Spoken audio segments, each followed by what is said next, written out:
Assalamualaikum dan selamat sejahtera. Selamat datang ke channel Cikgu Heksadiah. Video cikgu kali ini akan mengulas soalan esei yang berada di dalam buku teks Sejarah Tingkatan 4 KSSM bermula dari bab 1 hingga bab 10. Selamat menonton dan semoga ia memberi manfaat kepada semua.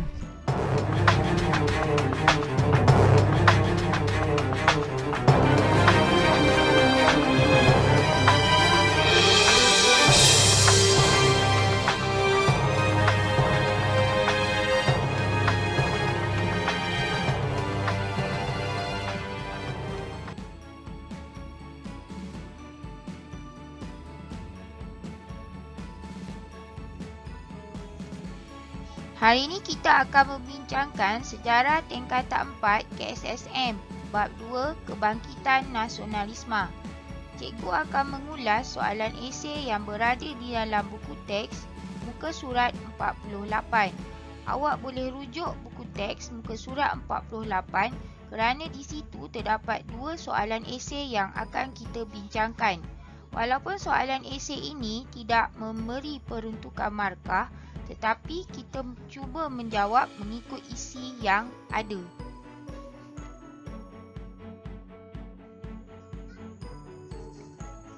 Soalan pertama. Maklumat yang berikut merupakan kandungan ikrar Sumpah Pemuda dalam Kebangkitan Nasionalisme Indonesia. Teliti kandungan ikrar Sumpah Pemuda tersebut dan jawab semua soalan. Sumpah Pemuda Indonesia mengandungi 3 perkara penting. Yang pertama, mereka mengatakan kami putera-puteri Indonesia mengaku bertumpah darah yang satu, tanah Indonesia. Kedua, kami putera dan puteri Indonesia mengaku berbangsa yang satu, bangsa Indonesia. Ketiga, kami putera dan puteri Indonesia menjunjung bahasa persatuan, bahasa Indonesia. Jadi, dalam soalan ini, awak perlu memahami apakah isi kandungan ikrar Sumpah Pemuda Indonesia. Selepas ini, kita akan cuba menjawab pecahan soalan satu ini.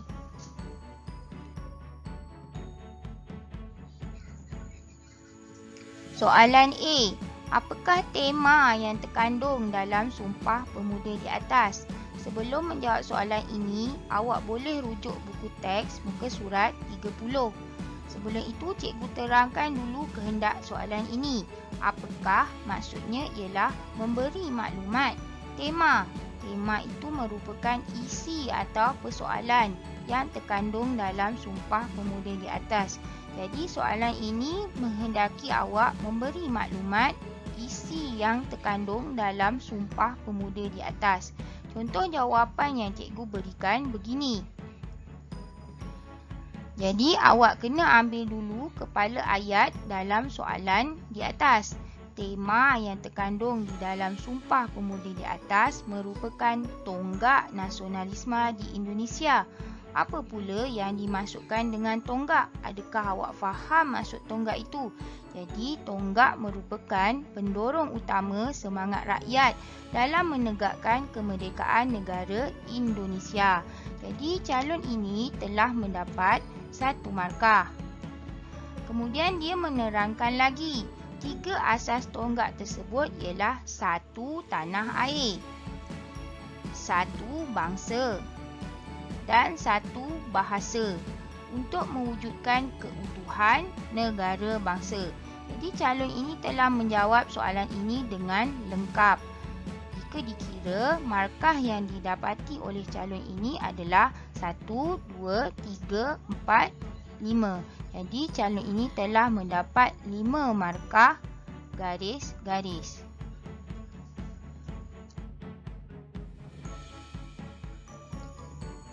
Soalan B. Pada pendapat anda, mengapakah sumpah tersebut dilafazkan?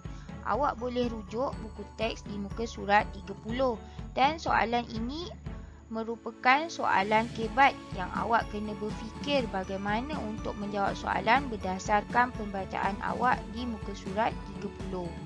Sebelum itu kita kena tahu kata tugas soalan ini. Kata tugas soalan ini ialah mengapakah. Maksudnya memberi sebab.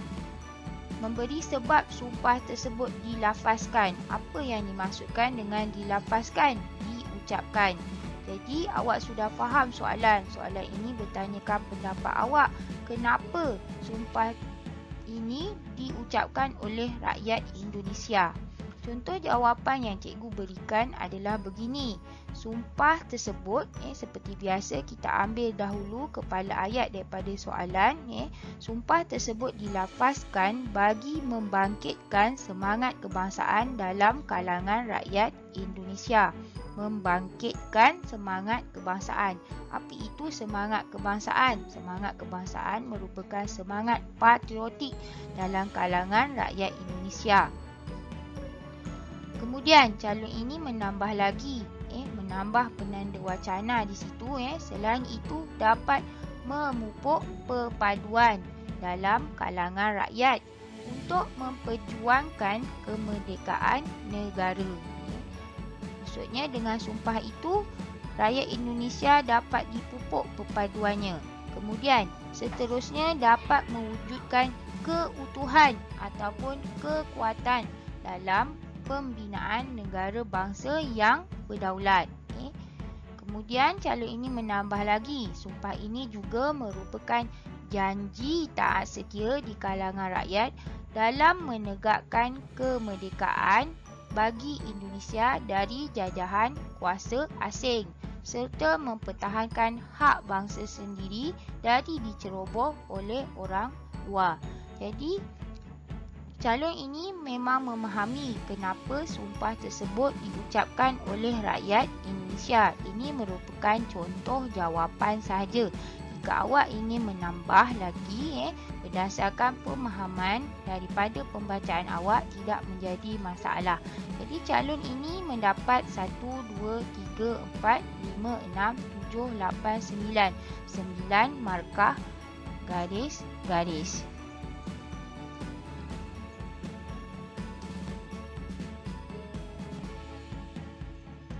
Soalan C. Berdasarkan pengetahuan sejarah anda, apakah kesan daripada kelahiran sumpah tersebut? Seperti biasa, awak kena tahu apakah kata tugas soalan ini. Kata tugas soalan ini ialah apakah. Apakah memberi maksud, memberi maklumat. Kesan. Apa itu kesan? Kesan ialah akibat daripada kelahiran sumpah tersebut. Jadi, soalan ini bertanyakan pengetahuan sejarah awak bagaimana memberi maklumat kesan daripada lahirnya sumpah tersebut terhadap rakyat Indonesia. Contoh jawapan yang cikgu berikan adalah begini. Kesan daripada kelahiran sumpah tersebut terhadap rakyat Indonesia ialah dapat menyemarakkan semangat kebangsaan dan patriotisme dalam kalangan rakyat Indonesia kerana mereka dapat bersatu di antara satu sama lain. Kemudian calon ini menambah penanda wacana. Selain itu dapat menyatu padukan rakyat dan melahirkan kerjasama dalam gerakan politik. Contohnya pembentukan Permuafakatan Perhimpunan Politik Kebangsaan Indonesia PPPKI yang dipelopori oleh Soekarno. Jadi calon ini telah menjawab satu jawapan ayat yang lengkap, memberi contoh sekali. Kemudian dengan kelahiran sumpah ini juga telah melahirkan pemuda yang berikrar satu tanah air, iaitu negara Indonesia, satu bangsa, iaitu bangsa Indonesia, dan satu bahasa, iaitu bahasa Indonesia. Calon ini menjawab dengan lengkap. Jawapannya ini telah mendapat 1, 2, 3, 4, 5, 6, 7.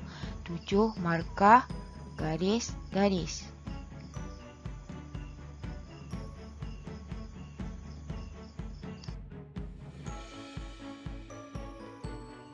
Soalan D.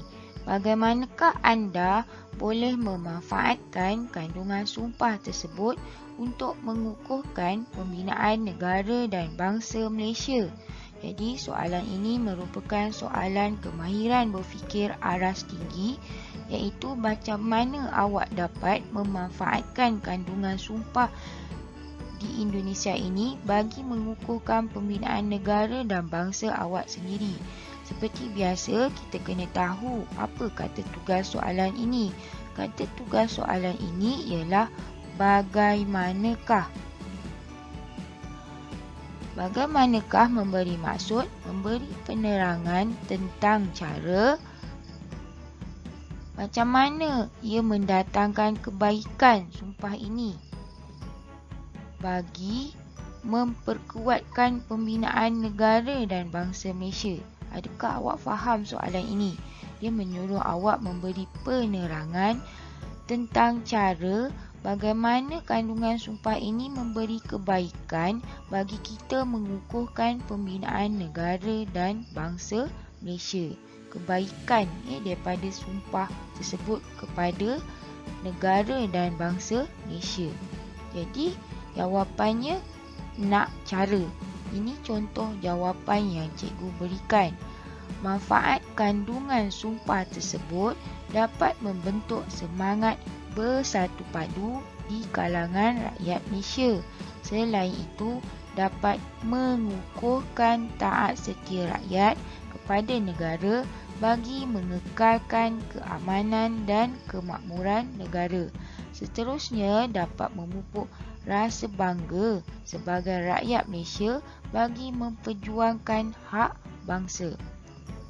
Cikgu tambah perenggan seterusnya, manfaat seterusnya ialah dapat mengukuhkan semangat patriotik untuk mempertahankan bangsa dan negara. Kandungan sumpah ini juga dapat menjadikan rakyat menggunakan bahasa kebangsaan bagi membentuk perpaduan dalam kalangan rakyat.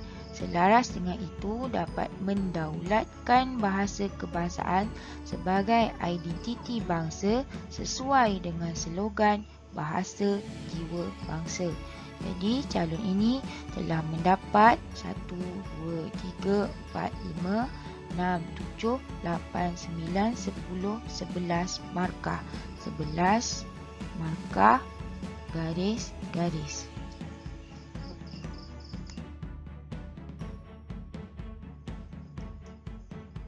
Kita pergi kepada soalan kedua. Soalan kedua memberi stimulus begini. Intelektual berpendidikan Inggeris dan Melayu lepasan MCKK dan SITC turut terlibat dalam perkembangan nasionalisme di negara kita pada awal abad ke-20. Stimulus yang diberikan adalah gambar Maktab Melayu Kuala Kangsar ataupun sekarang dikenali sebagai Kolej Melayu Kuala Kangsar dan Maktab Perguruan Sultan Idris ataupun sekarang dikenali sebagai Universiti Perguruan Sultan Idris ataupun UFSI. Jadi calon boleh merujuk jawapan daripada soalan ini dalam buku teks muka surat 37.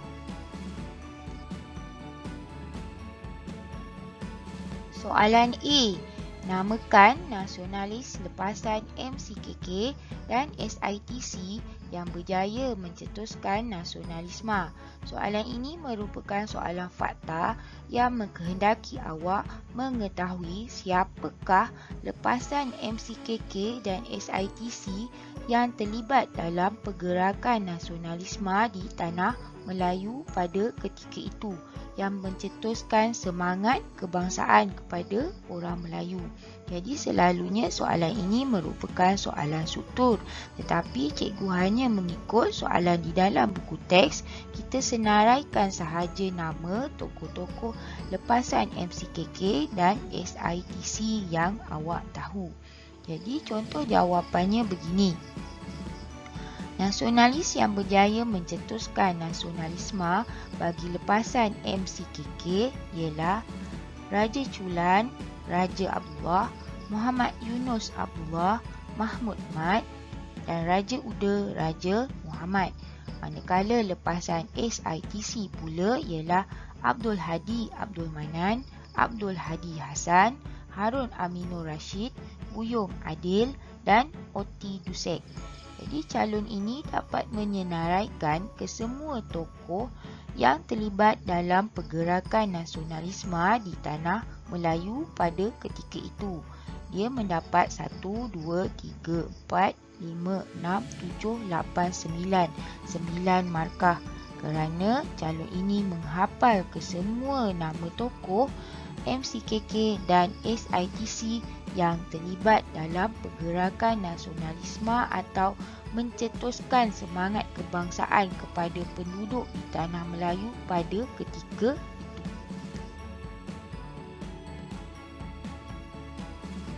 Bagaimanakah golongan intelektual ini membangkitkan nasionalisme ketika itu?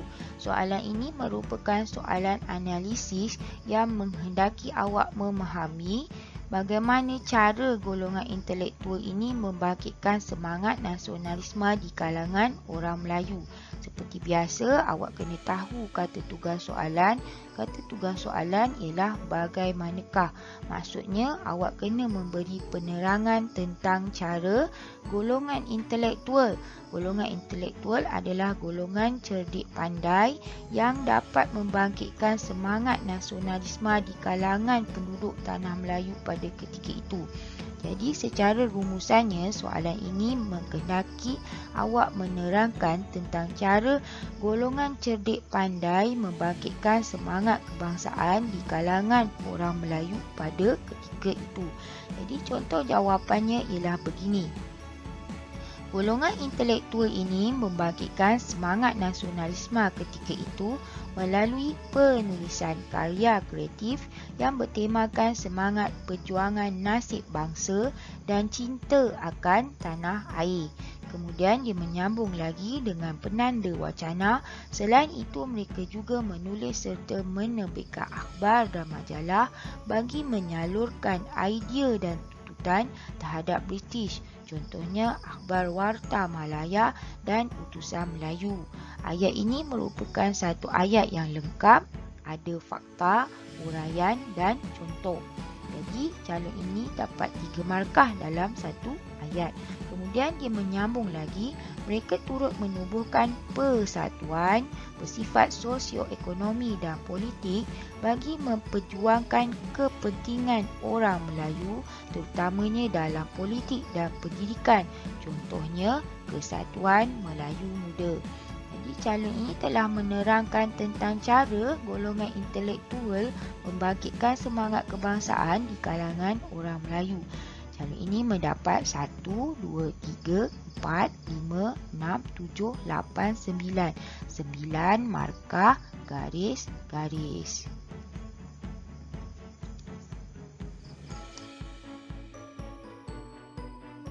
Soalan C, soalan terakhir. Bagaimanakah golongan intelektual boleh memanfaatkan ilmu bagi memartabatkan negara kini? Ini merupakan soalan kemahiran berfikir aras tinggi ataupun kebat. Soalan ini hampir sama dengan soalan 1D sebelum ini. Seperti biasa, awak kena tahu kata tugas soalan iaitu bagaimanakah.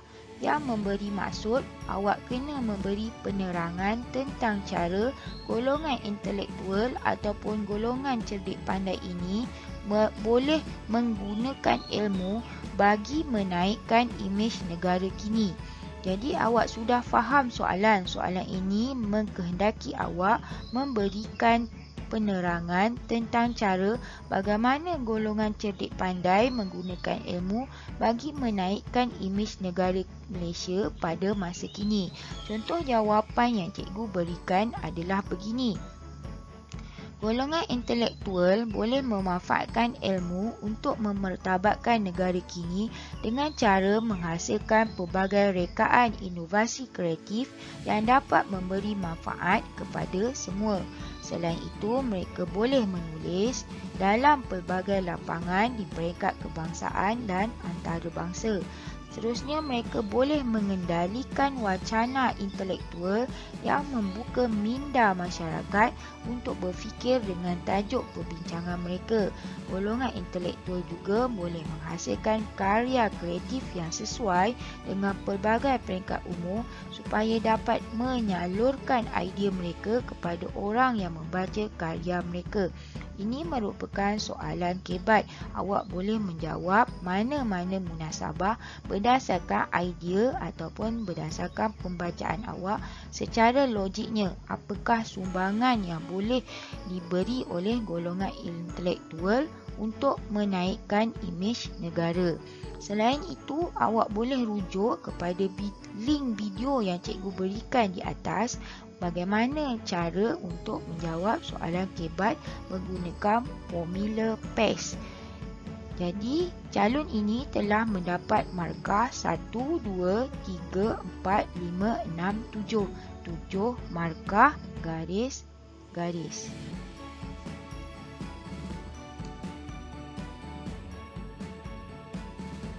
Okey, kita akan sambung pada video akan datang untuk bab 3. Jika anda rasa video ini memberi manfaat, bolehlah subscribe dan tekan butang loceng. Bye, jumpa lagi.